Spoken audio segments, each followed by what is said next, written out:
साहब उस समय पे 32 डिग्रियां लेकर के 32 डिग्रियां बाबा साहब ने प्राप्त की। तो आज आप बताइए, आप ये देखिए कि आप मकान में भी यदि ना हो तो आप खंबे के बीच में फर्श है, सड़क पे फर्श है, आपके बच्चे वहां भी पढ़ सकते हैं। तो आज जब इतनी अच्छी सुविधाएं हैं तो आज हमारे बच्चे क्यों नहीं पढ़ सकते? इसलिए जो अभी कहा था कि शिक्षा वो शेर में का दूध है, जो इसे पिएगा वो दहाड़ेगा, ये सच बात है। जय भीम, जय भीम, जय भीम।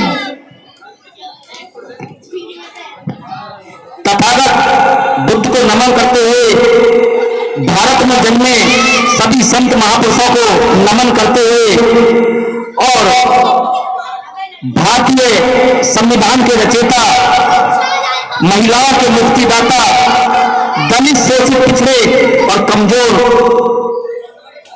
वर्गों को समानता का अधिकार दिलाने वाले बोधिसत्व बाबा साहब भीमराव अम्बेडकर जी को नमन करते हुए मैं आप सभी को वंदना करता हूं, आप सभी को नमो बुद्धाय जय भीम करता हूं। एक बार बोलेंगे जय भीम, जय भीम, जय भीम। मैं अपनी बात शुरू करने से पहले 2 लाइन बोलूंगा। मैं मर जाऊं तो मेरी बस इतनी पहचान लिख देना, मैं मर जाऊं तो बस मेरी इतनी पहचान लिख देना, मेरे खून से मेरे माथे पर जय भीम लिख देना। और अगर कोई पूछे जन्नत के बारे में तो एक कागज के टुकड़े पर भारत का संविधान लिख देना, भारत का संविधान लिख देना। यदि आज हम किसी लायक बने हैं, यदि हम आज इन शहरों में पत्थरों के मकानों में रह रहे हैं, एसी के मकानों में रह रहे हैं, यदि आज हम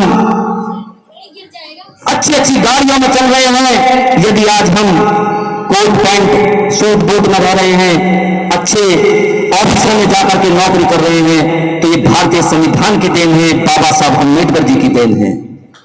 यदि बाबा साहब अम्बेडकर जी जैसे महापुरुष इस भारत देश के अंदर पैदा नहीं हुए होते और वो भारत देश के अंदर भारत का संविधान लिखे हुए नहीं होते और भारत के संविधान में हमें आरक्षण की व्यवस्था नहीं करके गए होते, तो हमें ना स्कूल कॉलेजों में दाखिले मिलते और ना ही हमें स्कूल कॉलेजों में दाखिले मिलते, ना ही हमें नौकरियां मिलती, तो हम किसी लायक नहीं होते। तो यदि हमें याद करना है, जैसे भाई दिनेश प्रधान जी कह के गए थे कि यदि हम पानी पी रहे हैं तो हमें बाबा साहब को याद करना है, यदि हम खाना खा रहे हैं, पहला अगर टुकड़ा खा रहे हैं तो हमें बाबा साहब को याद करना है।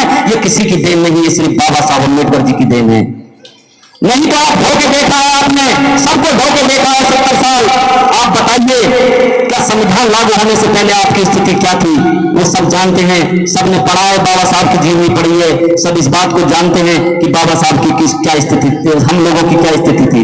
तो हमें ये याद रखना है कि बाबा साहब ने हमें मान सम्मान और स्वाभिमान दिया है। उसके साथ साथ हमें यह भी याद रखना है कि उनकी पत्नी रमाबाई ने हमको मान और सम्मान और स्वाभिमान दिया है, क्योंकि माता रमाबाई अगर उनके जीवन में नहीं होती तो बाबा साहब नहीं होते, और बाबा साहब नहीं होते तो हम कुछ भी नहीं होते। मैं ये बताना चाहूंगा, जैसे आज मुझे सुरेश जी ने यह दीक्षा दे दी, क्योंकि हम सबको ये प्रण लेकर यहां से जाना चाहिए कि हम अपने जीवन में जहां भी हैं, जैसे भी हैं, जिसके पास समय नहीं है तो पैसे से समाज में मदद करे, और जिसके पास पैसा है और समय नहीं है वो पैसे से मदद करे। यानी कि जो भी जिस स्थिति में मदद कर सकता है, आप सोशल मीडिया के माध्यम से कुछ अपनी बात लिखें, कुछ अपने आस पड़ोस में जाकर के लोगों को जागरूक करने का काम करें। वैसे मैं आपको बताना चाहता हूं कि आप ये कभी मत समझना, क्योंकि बहुत सारे लोग आपको ये कह के हतोत्साहित करते हैं, ये कह के अपमानित भी करने की कोशिश करते हैं कि आप छोटे समाज से आते हैं, दलित समाज से आते हैं। लेकिन मैं आपको बताना चाहता हूं कि आप छोटे समाज से नहीं है। अपनी मानसिक जो आपकी स्थिति है उसको अपना आप मजबूत रखिए, अपने अंदर जुनून रखिए। आप उस समाज से आते हैं जिस समाज में बाबा साहब अम्बेडकर ने जन्म लिया है, जिस समाज में पूरे भारत देश को भारत का संविधान दिया है। आप कमजोर नहीं है। आप ये बात याद रखें हैं, क्योंकि बाबा साहब अम्बेडकर जी को बहुत सारे लोगों ने भारतीय संविधान में जाने से रोकने की कोशिश की थी। यहां तक कहा था कि बाबा साहब अम्बेडकर जी, आपके लिए संविधान सभा में दरवाजे तो क्या, हम खिड़कियां भी बंद कर देंगे। लेकिन अपने बच्चों को इतना सक्षम बनाइए। आप ये सोचिए कि जब लाइट नहीं होती थी, बाबा साहब उस समय पर 32 डिग्रियां लेकर के 32 डिग्रियां बाबा साहब ने प्राप्त की।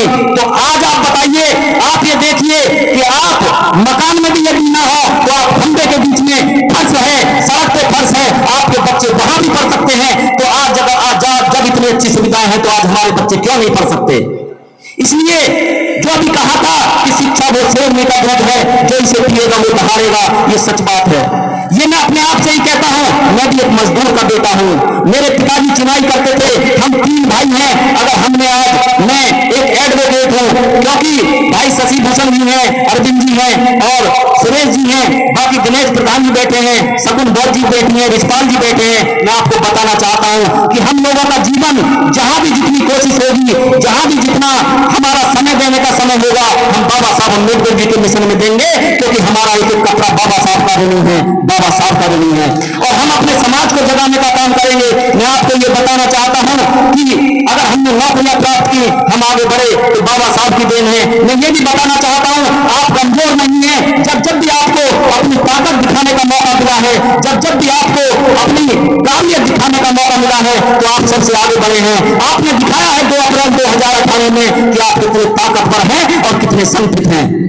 अगर जो लोग ये कहते हैं कि आप संगठित नहीं है, समाज बिखर रहा है, लेकिन मैं ये कहता हूं कि चाहे संगठन कितने भी लाख हो, लेकिन यदि समाज को विपदा आती है तो समाज के सारे संगठन उस विपदा में एक साथ खड़े हो जाते हैं। क्या सच्चाई है या नहीं है?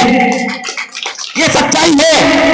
वो बात अलग है कि कुछ लोग होते हैं जो मिशन मोमेंट को भटकाने का काम करते हैं, लेकिन ऐसे लोगों को आपको इग्नोर करना है। आपको सकारात्मक सोच रखनी है, आपको हर समय अच्छी सोच रखनी है और हमें मजबूत समाज बनाना है। और मैं आपको बताना चाहता हूं कि मैं यहां पर जो बोल रहा हूं, मैं आपको बताना चाहता हूं, मैं एडवोकेट हूं, मैं दिल्ली से एनरोल्ड हूं, उसके साथ साथ मैं बुलंदशहर में प्रैक्टिस करता हूं। सभी लोग मंच पे जो आसीन है वो जानते हैं कि मेरे खिलाफ भी कई मुकदमे लिखे गए। 2012 में लिखा गया, हो जाएंगे 4थे दिन आप लोग गाली नहीं देगा, ये मैं निश्चित रूप से कह सकता हूं।